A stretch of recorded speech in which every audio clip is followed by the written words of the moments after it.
ये बात रामपुर गांव की है। रामपुर गांव में 3 भाई बहन रहा करते थे, जिसमें से एक का नाम मोटू और एक का नाम पतलू था और उनकी बहन का नाम सोनिया था।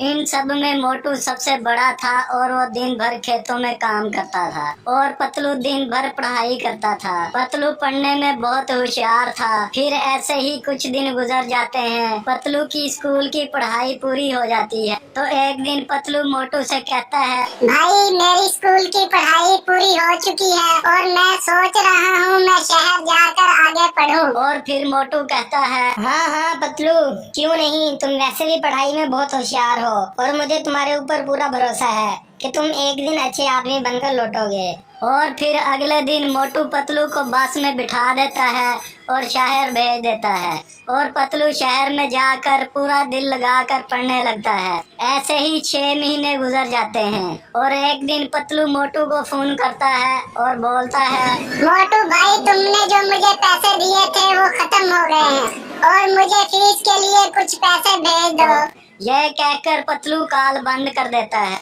पतलू की पैसों की बात सुनकर मोटू बहुत परेशान हो जाता है।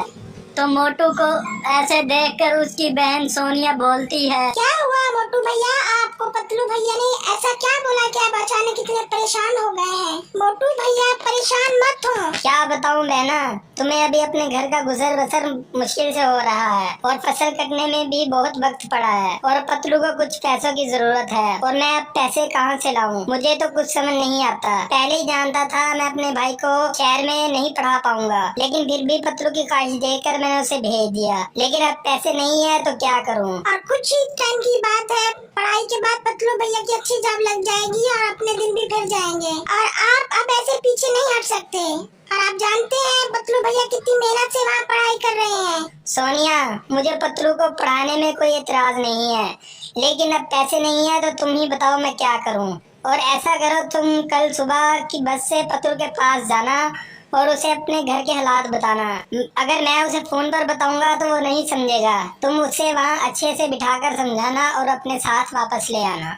और फिर सोनिया मोटू की बात समझ जाती है और अगले दिन सुबह की बस से पतलू के पास चली जाती है और पतलू के पास पहुंच जाती है और पतलू सोनिया को अचानक वहां देखकर हैरान हो जाता है। सोनिया बहन, तुम अचानक यहाँ कैसे आ गई? सब खैरियत तो है ना? सब खैरियत है ना पतलू भैया, मैं यहाँ वैसे ही आपसे मिलने आई हूँ। काफी टाइम हो गया था आपसे मिले तो मैं आपकी याद आ रही थी, इसलिए मैं आ गई। ठीक है बहन, तुमने सुबह से कुछ नहीं खाया होगा, मैं तुम्हें यहाँ की बिरयानी ला कर देता हूँ। और फिर पतलू सोनिया को बिरयानी ला कर देता है। सोनिया बिरयानी खाती है, उसे बिरयानी बहुत मजे की लगती है। भैया ये बिरयानी तो बहुत मजे की है। ये बोलकर सोनिया अपने दिल में सोचती है, ना मैं गांव जाकर बिरयानी बनाकर बेचूं और पैसे जमा करके भेजूं ताकि पतलू की पढ़ाई जारी रहे। और सोनिया फिर पतलू से मिलकर वापस बस में बैठ जाती है